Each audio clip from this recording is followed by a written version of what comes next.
I have a student, she was at Ohio State University, and she thought she was going to be a veterinarian because she loved animals. And everyone said, you should be a vet. You love animals. You love animals. So she goes to Ohio State, and all of a sudden she's taking anatomy and biology and biochemistry, and she's miserable. And so she's sitting in her room one day, and it's raining out, and she's going like, I am not happy. When was I happy? And she realized all the time she was happiest was when she was leading. She was a student body president of her high school. She was a president of her sorority in college. And whatever she was leading and being a docent and so forth, she was happy. So she went to the university and said, can I get a degree in leadership? I said, well, we don't have one. She said, could we create a series of courses that would lead up to that, communication, psychology, and so forth? And they let her do that. And so she graduated with the first leadership degree from Ohio State. And in her 20s, she was working at the Pentagon running leadership seminars for majors and colonels in the military because she knew so much about it, because she loved it.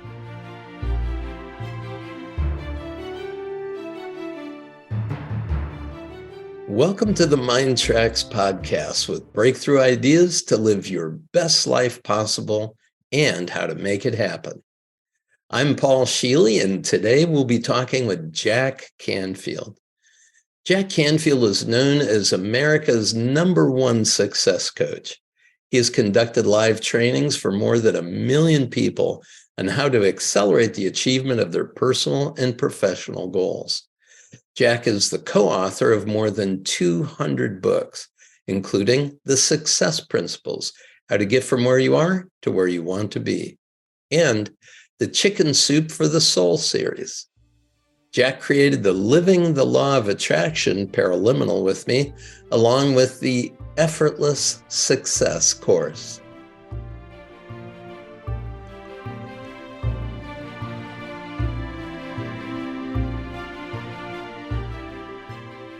Hello, Jack. So good to be with you here. Thanks for joining this podcast.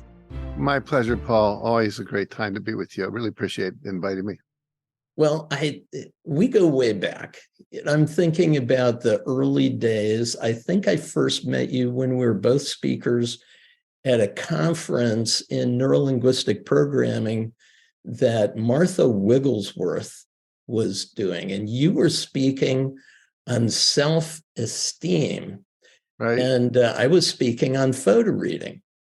And I was just wondering, how did your early work in self-esteem influence your life's work going on further from there? Well, it's a good question. I think that it started when I was a high school teacher in Chicago, and I was teaching in an all-Black inner city school, and most of the kids did not have high self-esteem. They didn't have high self-confidence. They didn't believe in themselves. They didn't have goals. Many of them had never been more than 4 blocks away from their home. And so it was a sense of like, I wanted to help them. And so I started looking at what could do that. And I started taking some workshops on self-esteem, self-confidence, and, building up that willingness to believe in yourself and so forth. And I was so good at it that my kids started getting really good grades. They would go to other classes after mine. They'd be all excited. And the other teachers would go, what are you doing? And so they asked me to teach the teachers to do what I was doing. And then the school district asked me to teach other teachers in other schools. And then it just kept blossoming out into eventually a full-time consulting career in the area of self-esteem in the classroom. And during that time, I attended a workshop with Clement Stone, his foundation, and it was called the Achievement Motivation Program. How do you motivate people to achieve more? I started learning some more things from him, reading books, taking weekend workshops. And that's really how I got into it. What was interesting is that after that, I went back to the University of Massachusetts briefly to work on a doctorate in education. And I realized that my own self-esteem needed some work. And we used to say at that program, if you have a problem, create a curriculum around it. And then as you teach it, you'll heal yourself. So that was kind of how it all began.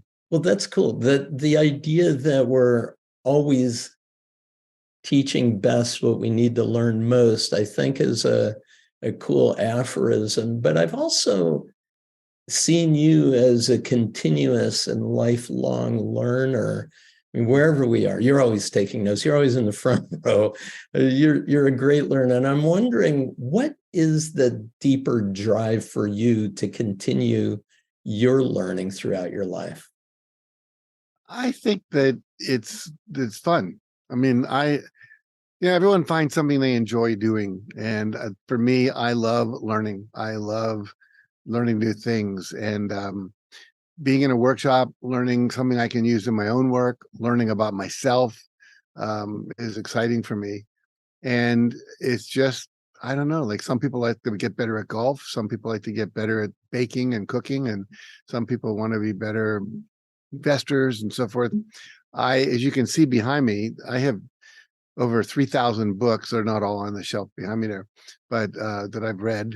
And I've taken over 600 weekend workshops that I can count up one day. And I listen to TED Talks and TEDx Talks and YouTube videos. And I don't know, it lights me up. So I'm a big believer in doing what lights you up, doing what, following your bliss, as it were. And so for me, if like someone yesterday just suggested a book I should read, and I ordered it and I got it last night and I started looking at it and I go, yeah, this is amazing.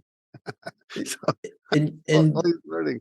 Well, and you see, you're a role model for it. You're somebody who not only is a lifelong learner, but you're also motivated by a higher purpose, an inspired purpose. I'd like to talk a bit about that in a little while, Sure. but I wanted to come back to W. Clement Stone. He had a mansion in Evanston, Illinois, where I grew up.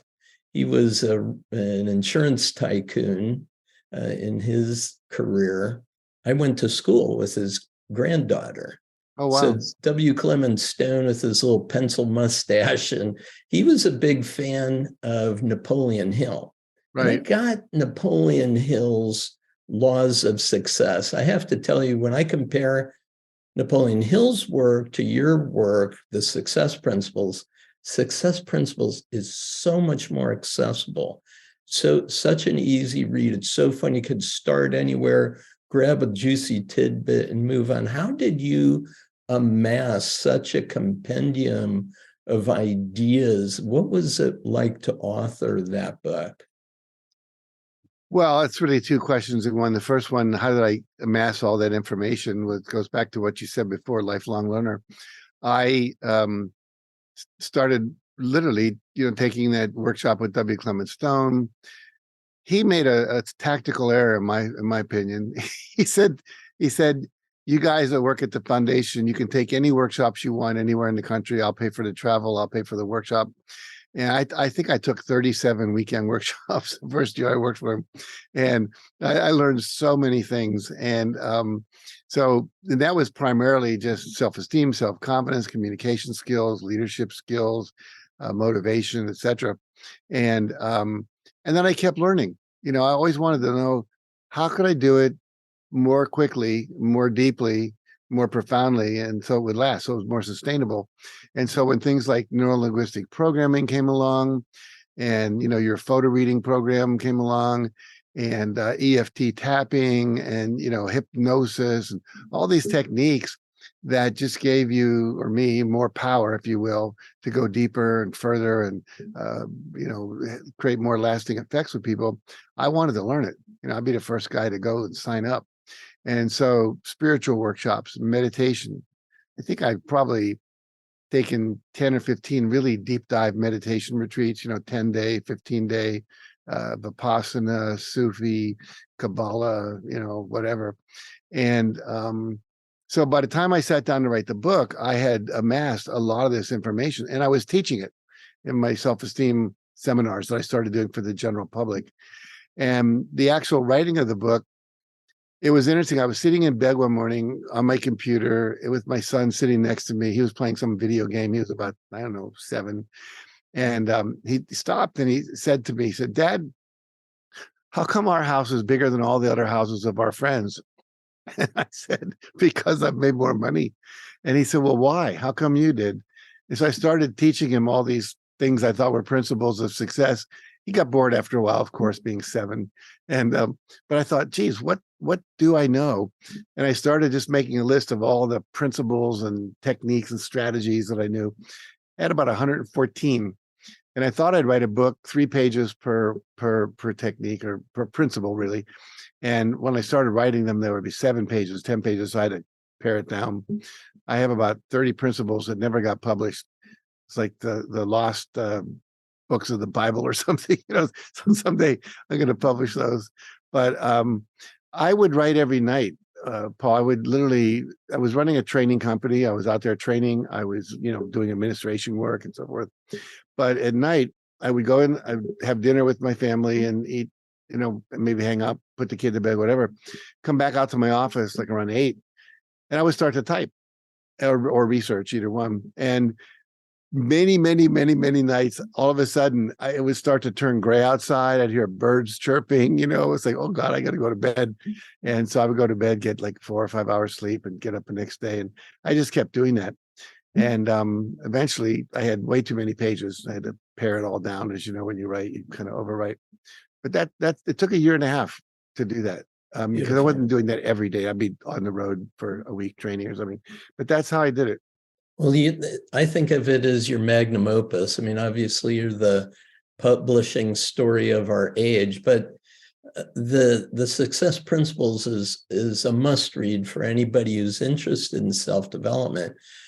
Let me ask you a question. As a teacher of teachers, one of the things that I have always told teachers is you need to help your learners learn how to learn.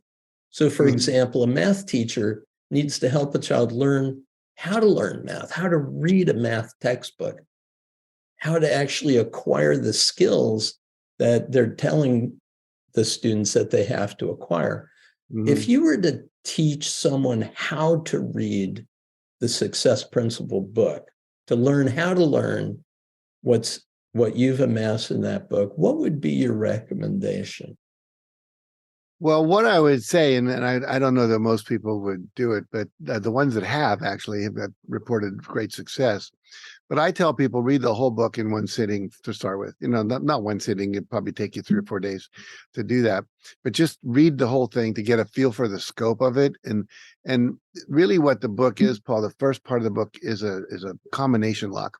I use the metaphor. If you know the lock, combination of the lock. Brian Tracy's quote, life is a combination lock, right? Right. And if you know the combination, the lock has to open for you. And so for me, I say that my book is a system, and a system is something that always produces a similar result. Your apple pie recipe from your Aunt Martha, if you do it exactly the way she is, and you don't change brown sugar to molasses and change the heating in the oven, use different apples, whatever, you're going to get the same pie. So what happens is that there is an order. And if you do what I teach you in the right order, in the right way, in the right sequence, at the right time, then what happens is you get the right result. And so I would say just familiarize yourself with the whole ball of wax, if you will, and then go back. And what I recommend is 1 principle per week.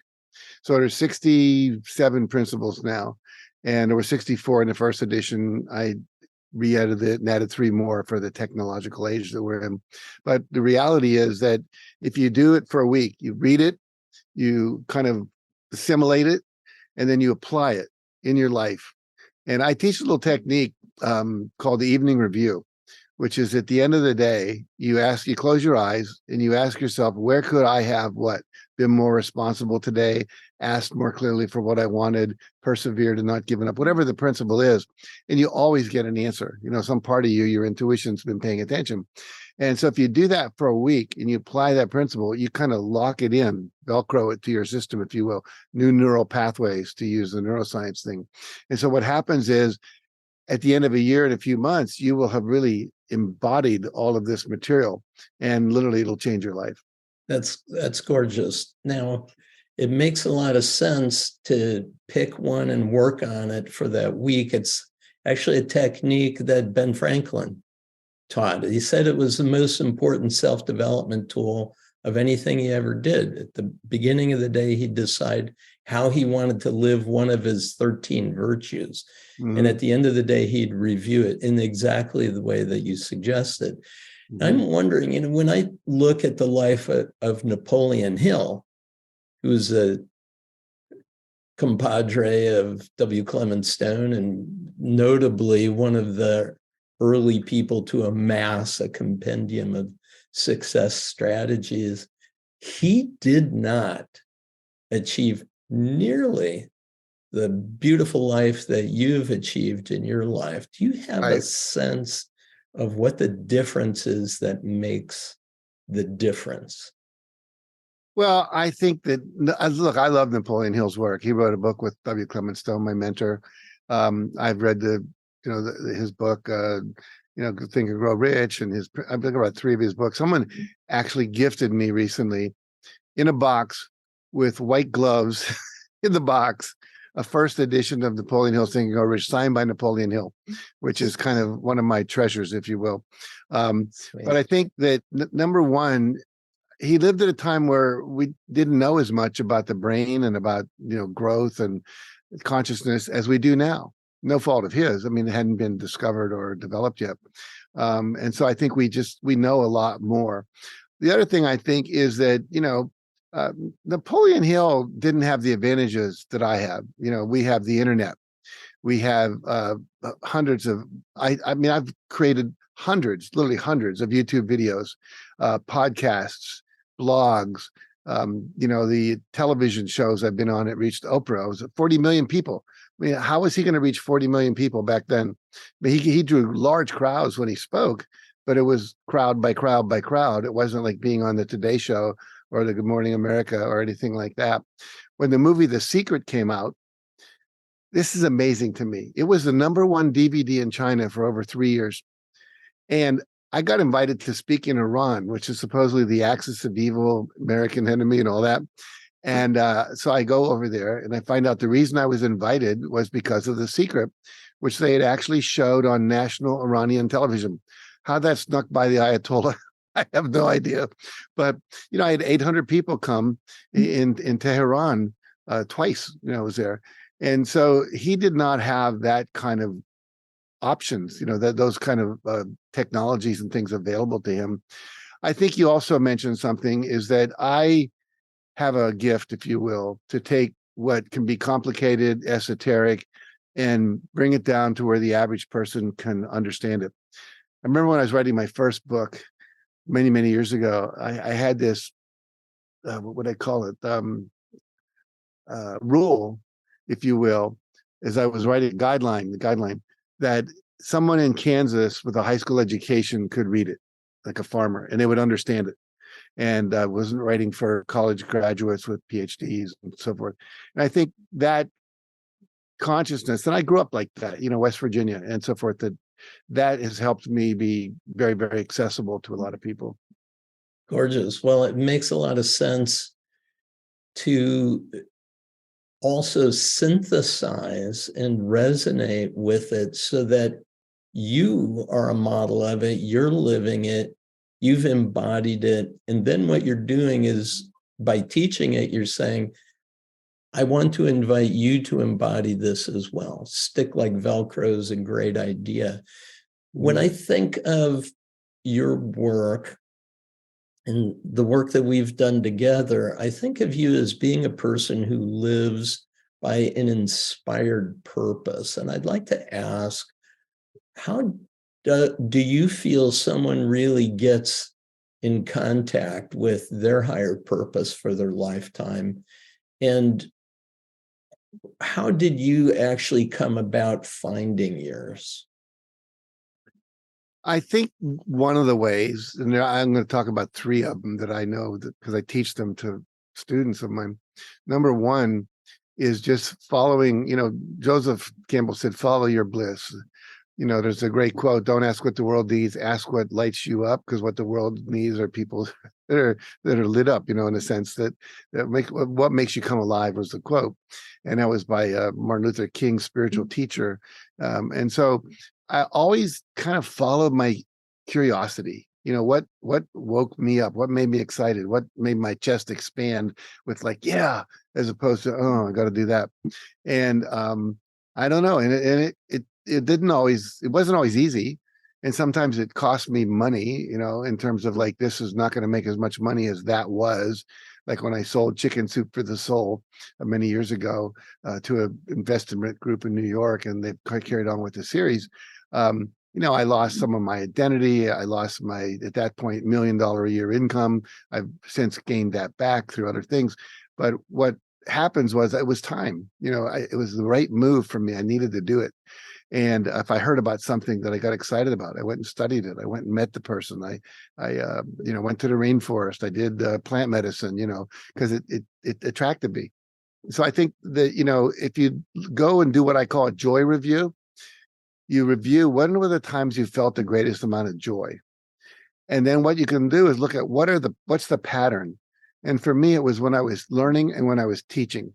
And so when I was learning something new, great joy. When I was teaching high school, great joy. Teaching teachers, developing workshops, training up people out in the corporate world, teaching online, whatever.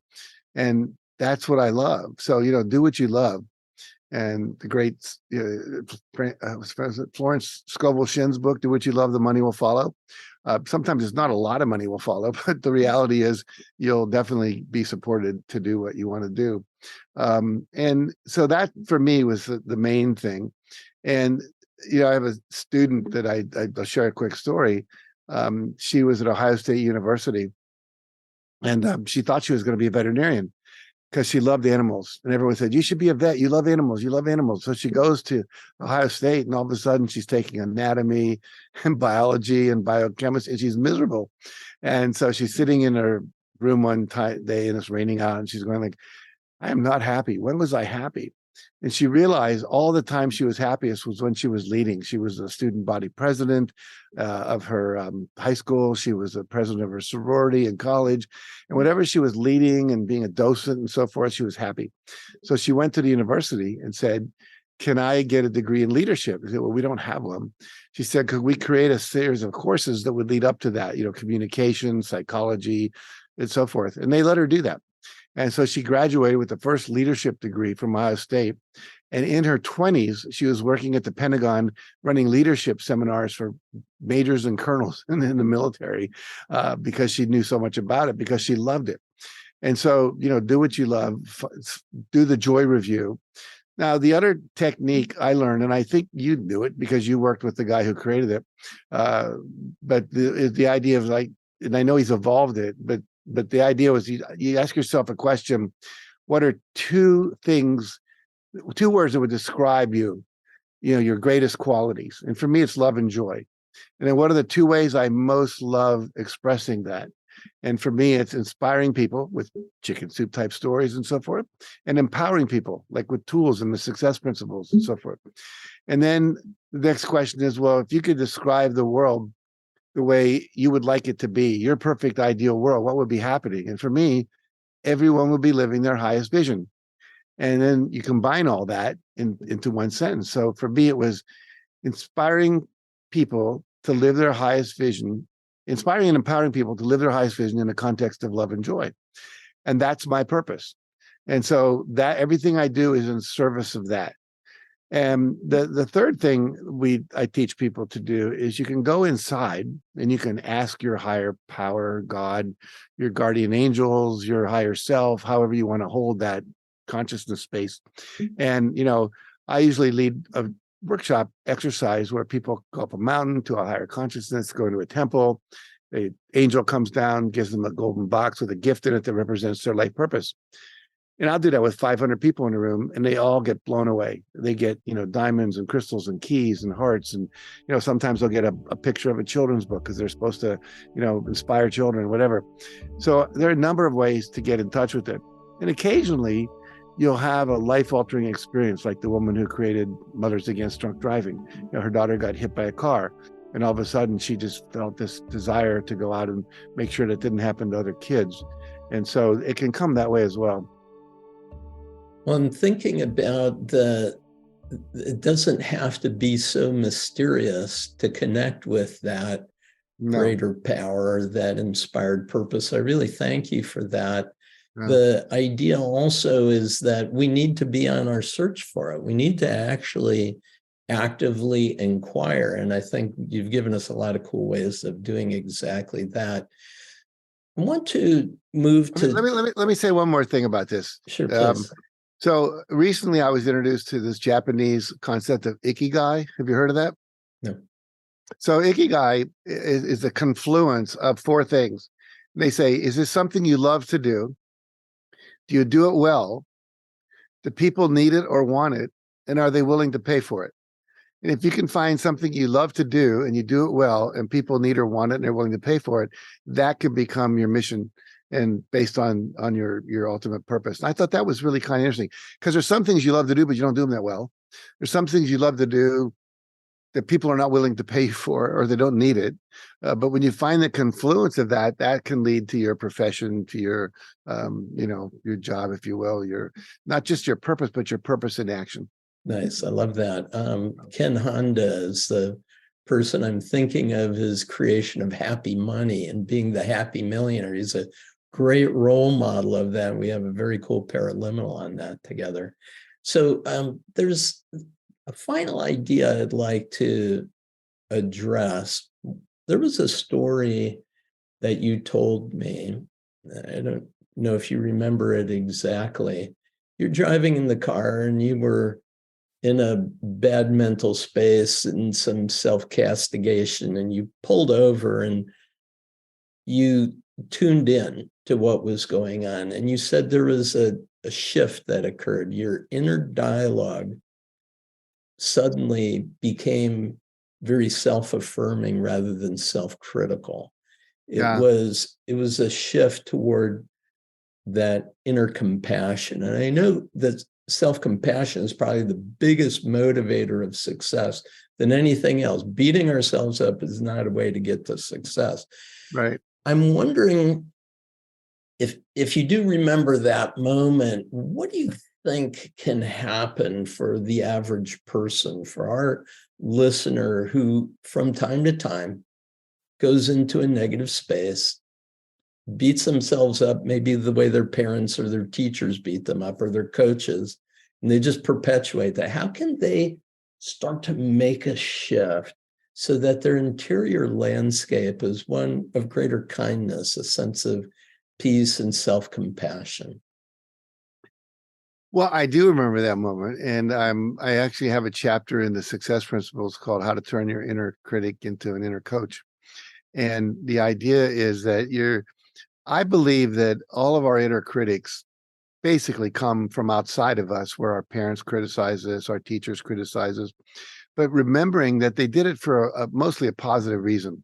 They wanted us to succeed in school. They wanted us to be healthy. They wanted us not to, get into trouble or get beat up or become an alcoholic, whatever it was that we're getting that criticism for, that we're now criticizing ourselves, that internalized voice. Came initially from a positive place. I don't want you to be hurt. I want you to be healthy. I want you to be successful. So to realize that underneath that, there's a positive impulse. Then what I recommend is you talk to your critic and basically say, look, I know you're trying to help me and I want to thank you for your efforts, because nobody likes to be rejected or turned away if they didn't get thanked for what they did contribute up to that point. And so I'll thank it. And then I'll say to it something like, hey, it's kind of like saying to your parents, stop, this is not helpful. This is not getting me where you want me to go or where I want to go. And so, then you can say, what I'd prefer is that you basically, instead of yelling at me and judging me and calling me disgusting for eating too much food and blah, blah, blah, make some specific requests. Tell me exactly what you want me to do. I want you to acknowledge me when I make small gains, because it's often difficult and so forth. And basically you're coaching this part of you to coach you in a positive way, because it never went to coach school, so basically you want it to be more supportive, more nurturing. And I actually developed an exercise that people can do where you actually put yourself in an empty chair. So I'm over here, the power is in the critic, put you over there. and I get angry at you, and I say things like, I'm angry that you eat too much. You're a fat slob. Your clothes don't fit. You're going to die young. You're going to have a heart attack. You're always snacking on sugary foods, and you're eating too much stuff that has gluten in it. What's wrong with you? You know better. And then you have to say underneath that, the next layer is fear. I'm afraid if you don't quit eating so much and don't start exercising more, you're going to get sick.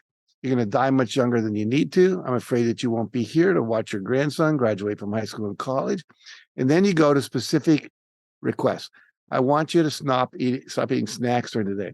I want you to drink more water when you're hungry instead. I want you to eat more fruits and vegetables. I want you to practice intermittent fasting.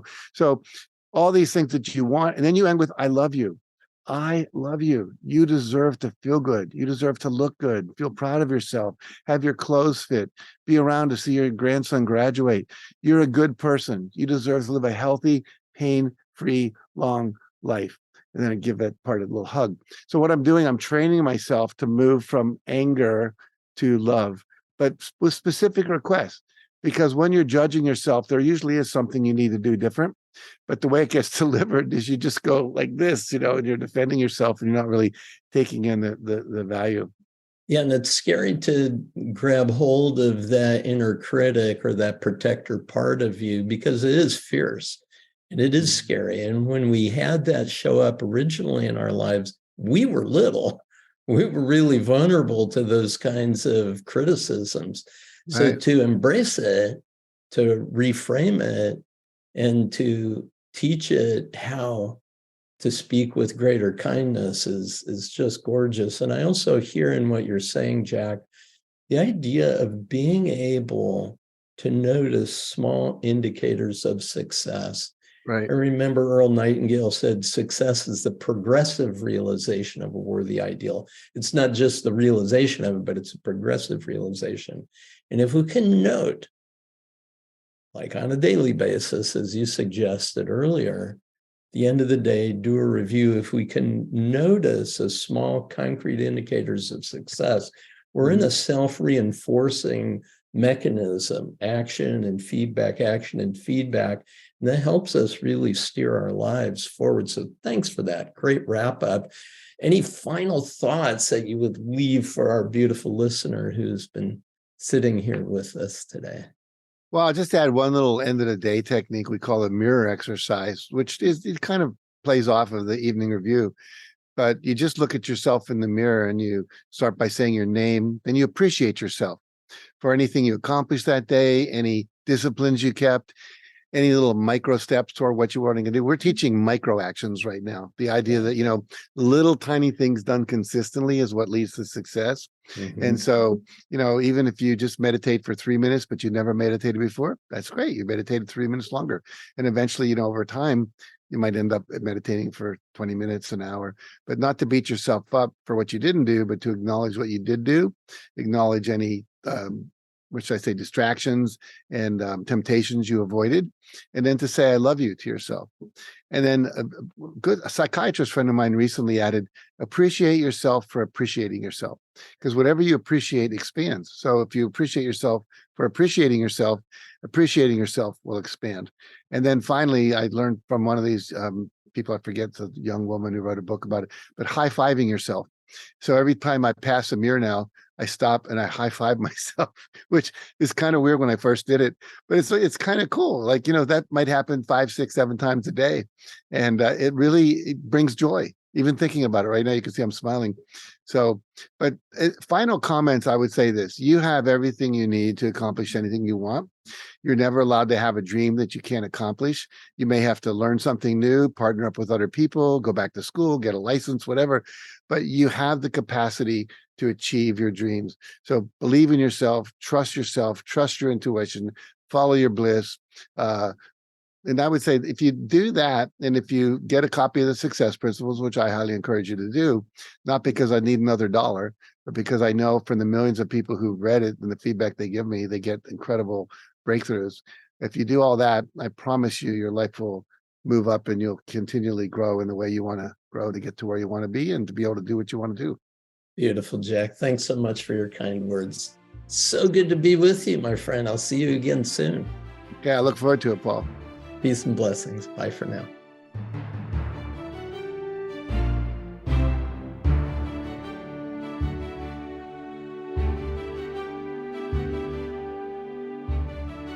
I hope you enjoyed our conversation with Jack Canfield.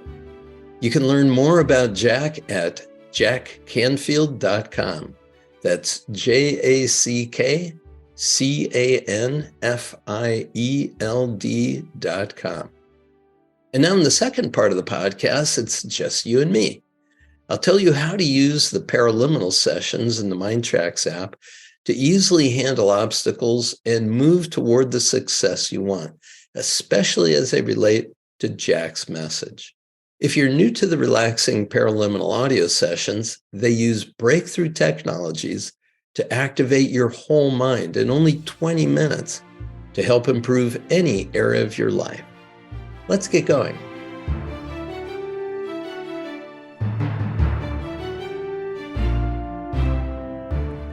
Welcome to the follow-on session to my conversation with a lifelong friend, dear colleague in the field of human development and transformation, the wonderful Jack Canfield.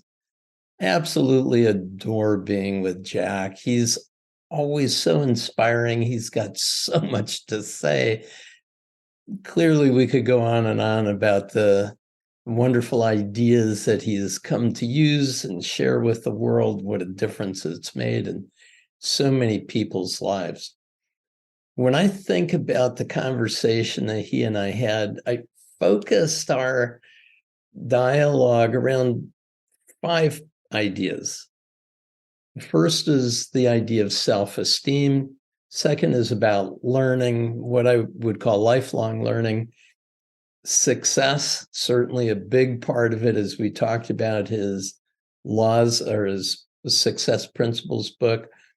Living an inspired purpose. I don't know if you've ever heard that term, but it's certainly part of his vernacular, something we talked about in a program that he and I wrote and recorded together. And also an important idea, which is the inner coach, being able to make a shift from an internal dialogue that is self-critical, an inner critic, to an internal dialogue which is self-affirming and based on self-compassion, turning that voice into an inner coach. So let's look at what Paraliminals might be able to assist in each of these areas. When it comes to self-esteem, certainly the self-esteem supercharger is the one to go to. Now, that Paraliminal originally was called the self-image supercharger. But when I talked with Bill McGrain of the McGrain Institute on Self-Esteem, he made an important distinction that we're really not trying to improve our self-imaging. Our self-image is actually a comparison of ourselves to everyone else. Self-esteem is something that exists regardless of our comparison to others. It's self-love. It's the love that we have for our own existence, just exactly as we are. Now, there are a number of undertones, subtexts to the conversation that Jack and I had, but I hope you heard that. Self-esteem building is an important part of our work with others, but it's also very important that we lift ourselves up. Now, when I worked at Honeywell, I was a consultant for the director of human resources here at the Honeywell company in Minneapolis. And the director was a man named Dr. David Dotlick. And one of the things I remember that he said is that for a manager, one of the most important jobs he or she will ever have is to build the self-esteem of their employees. That's a powerful idea. Jack recognized that as an essential part of education. It's very hard for us to lift ourselves up and get to a next level if we don't love ourselves, if we don't believe in ourselves. And the self-esteem supercharger is so excellent at helping in that way. The second area is the idea of lifelong learning. Hey, that's near and dear to me, right? Learning Strategies is the name of the company I started back in 1981. The idea behind learning, I believe, is the key to all of our development. If we can learn how to learn, we can achieve in any area that we direct our attention. The ideal paraliminal is called personal genius. In essence, that recording is the self-esteem supercharger for you as a learner. I believe we're all born into the world as naturally gifted learners. But we get that beat out of us by a traditional education approach that wants to get our compliance and obedience and make us sit in rows and be quiet and pay attention and all of that. But the naturally gifted learner is the person who can explore the natural world, pursue their dreams and their joys, and find that learning is the way in which we make progress. Personal genius. The next is the area of success. Jack is certainly a role model for achieving fabulous success in life. He wrote the book, The Success Principles, but most importantly, I think you really heard that in the dialogue, he lives it, really models it for others. And there are two paraliminals that I think would be very effective in helping. Certainly any paraliminal is going to help achieve success in whatever area you're focusing it on. But we talked about a paraliminal called happy money, where we're looking to create success by pursuing our joy and doing something that other people are willing to pay money for. You remember him talking about that? So this is the work that I did with Ken Honda. He wrote a book called Happy Money, and he and I recorded a paraliminal by that same title. It's really lovely, and it's descriptive of not only how Jack has achieved much of his success, but also the successes that I've gotten to enjoy in my life as well. Happy money. The other one that would fit in this category is called Wealth Motivator. Now, Wealth Motivator isn't about being motivated to become a wealthy miser. No, it's really about bringing your creativity and your gifts and your talents into the world in service to others. We know that as we help others achieve the success that they desire, we'll always enjoy success in our own lives. So Wealth Motivator is a way of focusing on how you can bring your creative problem-solving abilities in service to the world. Powerful paraliminal. The fourth area is the area of living an inspired purpose. And I would be remiss if I didn't refer to the paraliminal that Jack and I created together called Living the Law of Attraction. Purpose is something that he teaches. Purpose is also something that he has come to find, and he gave 3 unique formulas for being able for you to find your purpose as well. If you think about living the law of attraction, we're going to attract to us all that we need that is vibrating at the same frequency as the success that we choose to live into. So when we are living an inspired purpose, we're actually stepping into this day as an opportunity to fulfill our highest mission, our highest vision, our greatest purpose, to do our great work in the world, and discovering that, what that is. means that we get to live every single day in the joy of our contribution to humanity and to the planet. And that brings up the second paraliminal, which is joy. The joy paraliminal, really helpful. Now, joy is the energy of the heart. It's the place of our passion. And when we are living out of our inspired purpose, when we're living from the place of our inspired purpose, we are living our life's passion. So joy is an excellent one in this regard.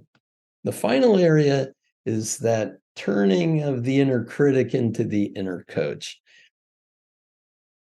My favorite paraliminal for this is the self-love paraliminal, where we look at the trajectory of our lives from our very earliest days all the way to our very last breath in the world. And we gather together the younger you and the elder you, and we bring them together in this lovely, self-affirming, compassionate regard. Can you imagine a benevolent elder coming to you and saying, "Nice job, you're doing great, keep it up, you're going to achieve the success you want"? You have that inner elder in you that has already seen the arc and lived the fullness of your life. And it comes back to support you in your now moment. In the same way, you can go to that younger you who went through difficult times, survived, and actually brought you to this place in your life where you're now thriving.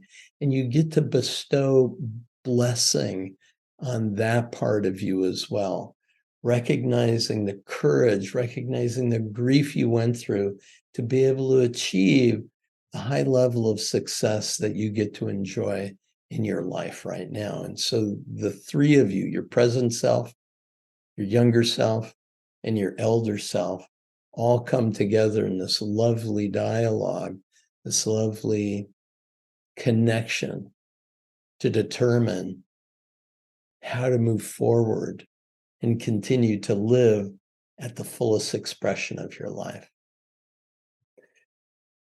Well, that's it for now. Enjoy these paraliminals. Do live up to your inspired purpose. Thanks so much for being a part of this podcast. Peace and blessings. We'll see you again soon.